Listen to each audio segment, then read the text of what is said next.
글로벌 외신센터입니다. 정리해주신 내용들 위주로 오늘도 김민아 캐스터와 함께 체크해 보겠습니다. 안녕하세요. 안녕하세요. 네, 첫 번째 소식은 일단 추수감사절도 지났고 이제 사이버 먼데이도 지나갔는데 과연 미국에서 소비 지표가 어땠는지 좀 상당히 궁금하거든요. 어느 정도의 매출이 나왔을까요? 네, 이번에 매출은 상당히 견조하게 나왔습니다. 로이터 통신 보도 내용이고요.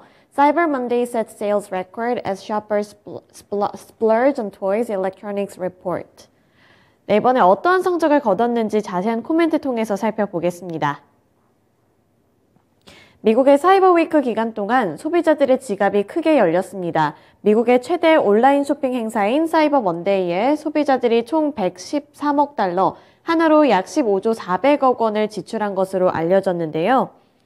지난해 같은 기간이랑 비교했을 때 5.8% 증가하면서 역대 최대치를 다시 한번 기록을 했습니다.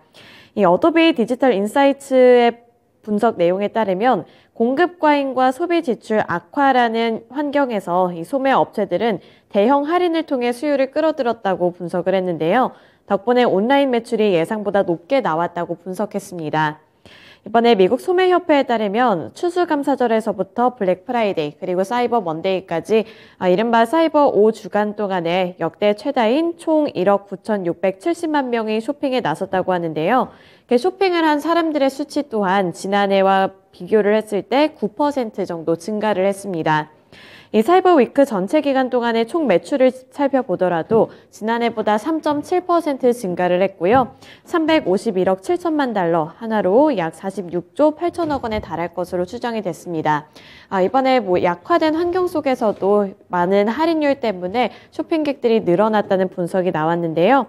글로벌 경기 침체 우려와 각국의 금리 상승에 따른 소비 위축 전망을 뒤집은 예상 밖의 결과지만 하지만 아직까지는 소비 심리 자체가 개선된 것인지는 지켜봐야 한다는 의견도 나왔습니다.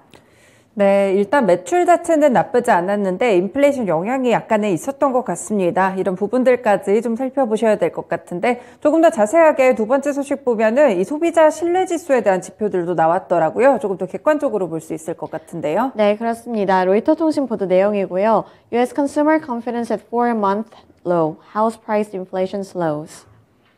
네, 전체적인 소비자 신뢰 지수 또한 살펴보도록 하겠습니다. 4개월 만에 최저치를 경신했다고 하는데 자세한 코멘트 함께 살펴보시죠. 미국의 11월 소비자 신뢰도가 지난 7월 이후에 최저치를 경신했습니다. 컨퍼런스 보도에 따르면 11월 소비자 신뢰 지수는 100.2포인트로 집계가 됐습니다. 11월의 수치는 월스트리트 저널이 집계했던 전문가 예상치인 100과 비슷한 수준을 기록을 했는데요. 소비자 신뢰지수는 지난 8월과 9월 두 달 연속으로 상승세를 나타냈지만 이번에 10월과 11월 달에는 다시 한번 하락세로 전환을 했습니다. 소비 심리의 약화는 경기 침체 우려가 커지는 가운데 나왔는데요. 11월에 현재 여건 지수는 전월에 138.7을 기록한 이후에 137.4로 또 하락을 했고요. 11월의 기대 지수도 전월에 77.9에서 75.4로 하락했습니다. 이는 1년 반 만에 가장 낮은 수준인데 기대 지수는 6개월 내 최저치로 떨어졌습니다.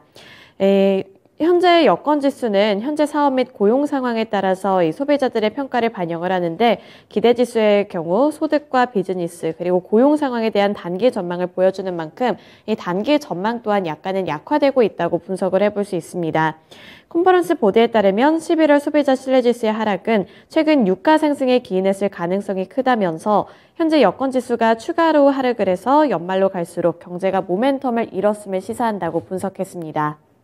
네, 이렇게 소비자 지표에 대한 부분들까지 함께 좀 알아봤습니다. 다음 소식으로 넘어가 볼게요. 이번에는 유가 쪽인데 유가가 지금은 상당히 낮은 지점까지 좀 내려와 있잖아요. 그런데 다시 한번 좀 크게 오를 수 있다 이런 전망이 나왔더라고요. 네, 맞습니다. 골드만삭스 쪽의 보도 내용이었습니다. CNBC 보도 내용이고요. Goldman Sachs is high probability of OPEC cut and expects oil prices to hit $110 next year. 네, 골드만삭스 쪽에서는 국제 유가와 관련해서 어떻게 전망하고 있는지 함께 살펴보시죠. 골드만삭스가 내년 국제 유가가 배럴당 110달러까지 뛸 것으로 전망했습니다. 골드만삭스는 최근 수개월간 여러 요인들이 복합적으로 얽혀 유가 전망을 하향했었지만 이번에는 그 전망을 뒤집었다고 밝혔는데요. 11월까지는 유가를 표시하는 미국 달러가 강세를 보이게 되면서 유가가 하락할 것으로 예상을 했고요. 여기에 더해 중국의 코로나19 확산에 따른 수요 둔화 요인까지 겹쳤다고 지적했습니다.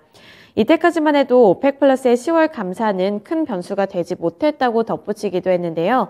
여기에 러시아가 유럽 등의 러시아 석유 수입 금지 조처 개시 시한을 앞두고 시장에 석유를 쏟아붓게 되면서 유가는 상승 모멘텀을 상실했었다고 설명을 했습니다. 하지만 이러한 의견을 이번에는 바꾼 건데요. 오펙 플러스가 12월 4일 감산을 결정하게 될 경우 석유 시장의 흐름이 바뀔 것이라고 전망을 하면서 내년에 브렌트유의 가격이 $110 수준으로 오를 것이라고 내다본 겁니다. 또 중국이 강요된 봉쇄 해제로 몰리고 있지만 이 주민들은 다시 직장에 출근을 하게 되면서 경제가 하강을 하게 되고 또 결국 석유 수요가 둔화될 것이라고 설명을 했는데요. 그러니까 중국에서 감염이 되지 않기 위해서 이렇게 좀 소비가 둔화가 되고 경제 활동이 둔화가 되면서 국제 유가에도 영향을 줄 것이라고 말을 한 겁니다. 석유 수요가 둔화되면서 국제 유가는 오를 것이라는 것이 전체적인 분석이었습니다.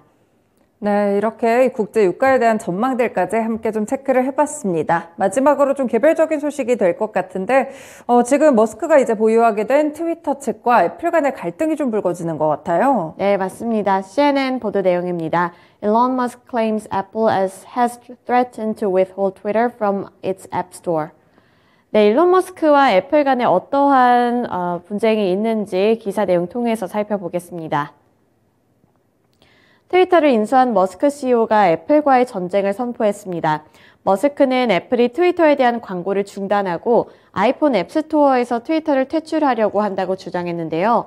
트위터가 입을 타격이 커질 수도 있다는 우려감도 함께 제기가 되고 있습니다. 애플이 트위터에서 광고 대부분을 중단했다는 머스크 CEO의 주장이 있었고요. 또 뿐만 아니라 앱스토어에서 트위터를 보류하겠다는 위협을 했다고도 말을 했습니다. 따라서 머스크는 전쟁을 시작한다라는 문구가 쓰여있는 이미지까지 올리면서 이 불편한 심기를 그대로 드러내기도 했는데요. 여기에 애플은 아직까지는 공식 입장을 내지는 않고 있습니다. 만약에 머스크 CEO의 주장이 사실이 될 경우에는 트위터가 입을 타격이 상당히 크다, 이러한 평가도 함께 나오고 있는데요. 우선 애플은 트위터의 최대 광고주로 알려져 있습니다. 애플은 지난 1분기 트위터 매출의 4% 이상을 차지하는 4,800만 달러의 광고비를 집행을 했었는데요. 애플이 한 해에 들이는 트위터 광고비만 하더라도 1,300억 원이 넘는다는 보도도 나왔습니다. 머스크가 트위터를 인수한 뒤에 이 화이자와 아우디 등 대기업들이 잇따라서 트위터에 대한 광고를 중단한 바 있는데 여기서 애플 쪽에서도 중단을 하면서 트위터가 입게 될 위협이 좀 더 커질 수 있다는 분석을 함께 내놓은 거였습니다. 만약에 앱스토어에서 트위터가 또 퇴출까지 간다면 상황은 더 심각해질 것으로 보이는데요. 전 세계 15억 명 이상의 아이폰 사용자들이 트위터 앱을 다운받지 못한다는 의미를 갖고 있기 때문에 애플 쪽에서 광고를 중단하거나 더 나아가서 퇴출을 시킬 경우에 트위터가 입을 만한 타격이 크기 때문에요. 트위터와 애플 간의 이런 치열한 공방이 어떻게 또 형성이 될지는 지속적으로 체크해 보셔야겠습니다. 일론 머스크가 트위터를 인수하기까지의 과정도 그렇게 쉽지만은 않았는데 그 이후에도 험로가 좀 예상되고 있습니다. 이렇게 4가지 소식들 김민아 캐스터와 함께 체크해봤습니다. 고맙습니다. 지금까지 글로벌 외신센터였습니다.